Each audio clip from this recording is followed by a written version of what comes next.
BRD के छात्रों में फैल रहा कोरोना का संक्रमण। बीआरडी मेडिकल कॉलेज के छात्रावास अब कोरोना संक्रमण की जद में आ गए हैं। छात्रावास में रहने वाले एमबीबीएस छात्र भी संक्रमित होने लगे हैं। इससे बीआरडी प्रशासन की चिंताएं बढ़ गई हैं। बीआरडी मेडिकल कॉलेज में एमबीबीएस में करीब 550 छात्र पढ़ते हैं। करीब 80 छात्र इंटर्नशिप कर रहे हैं। 150 छात्र रेजिडेंटशिप कर रहे हैं। इनमें 2 एमबीबीएस छात्र व 5 रेजिडेंट संक्रमित हुए हैं। बुधवार को स्वास्थ्य विभाग द्वारा जारी रिपोर्ट में इसकी तस्दीक हुई। इसमें न्यू पीजी हॉस्टल और पीजी, यूजी हॉस्टल, गौतम छात्रावास शामिल है। पाकिस्तान की सीनेट ने पास किए 2 बिल। पाकिस्तान की सीनेट ने आर्थिक कार्रवाई कार्यबल FATF द्वारा तय की गई सख्त शर्तों से संबंधित 2 विधेयकों को बृहस्पतिवार 30 जुलाई को सर्वसम्मति से पारित कर दिया। इससे एक दिन पहले ही इन विधेयकों को नेशनल असेंबली में विपक्ष के मुखर विरोध के बावजूद बुधवार 29 जुलाई को पारित करा लिया गया था। संसदीय मामलों पर प्रधानमंत्री के सलाहकार बाबर अवान ने आतंकवाद रोधी विधेयक 2020 और संयुक्त राष्ट्र सुरक्षा परिषद विधेयक 2020 को सदन के पटल पर रखा। विधेयकों में संयुक्त राष्ट्र की प्रतिबंध सूची में निर्दिष्ट संस्थाओं और व्यक्तियों की संपत्ति को पर रोक लगाना और जब्त करना, यात्रा पर और हथियार रखने पर रोक लगाना तथा आतंकवाद को बढ़ावा देने वाले लोगों के लिए भारी जुर्माना और लंबी अवधि की जेल के उपाय शामिल हैं। उद्योग के लिए भूमि बैंक गूगल अर्थ से देख सकेंगे भूखंड। वाणिज्य और उद्योग मंत्री पीयूष गोयल ने कहा कि उद्योगों के लिए कुछ राज्यों में उपलब्ध भूमि को लेकर वह जल्दी ही भूमि बैंक की ऑनलाइन शुरुआत करेंगे। इसके तहत 5 लाख हेक्टेयर क्षेत्र की पहचान की गई है। उन्होंने यह भी कहा कि मंत्रालय भूमि बैंक पोर्टल तैयार करने की कोशिश कर रहा है। इसके जरिए कोई भी व्यक्ति दुनिया में कहीं भी बैठकर गूगल अर्थ मैप के जरिए भूखंड को देख सकता है। यह जमीन पूरे देश में उपलब्ध है।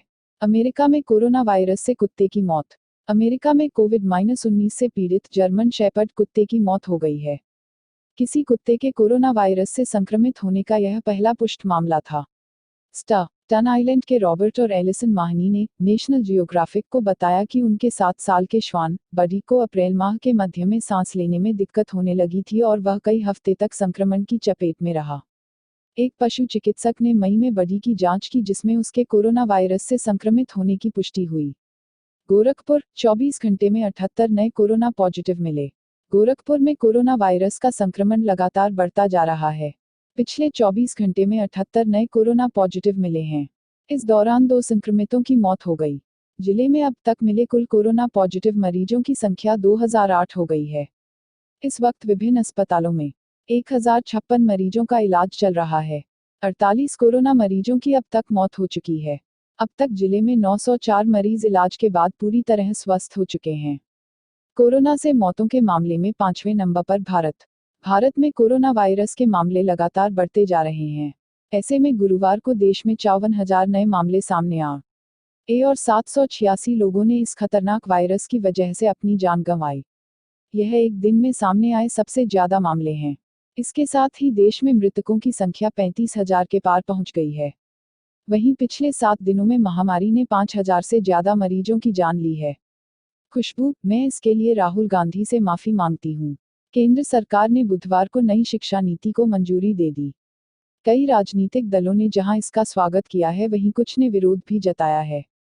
इसी बीच फिल्म अभिनेत्री और कांग्रेस नेता खुशबू सुंदर ने मोदी सरकार की नई शिक्षा नीति का स्वागत किया है। उन्होंने पार्टी लाइन से अलग जाने के लिए राहुल गांधी से ट्वीट कर माफी भी मांगी है। खुशबू ने शिक्षा नीति को लेकर 4 ट्वीट किए। पहले ट्वीट में उन्होंने कहा, नई शिक्षा नीति 2020 पर मेरे विचार मेरी पार्टी से अलग हैं और मैं इसके लिए राहुल गांधी से माफी मांगती हूं। लेकिन मैं कठपुतली या रोबोट की तरह सिर हिलाने के बजाय तथ्यों पर बात करती हूं। हर चीज पर हम अपने नेता से सहमत नहीं हो सकते हैं लेकिन एक नागरिक के तौर पर बहादुरी से अपनी राय रखने का साहस रख सकते हैं।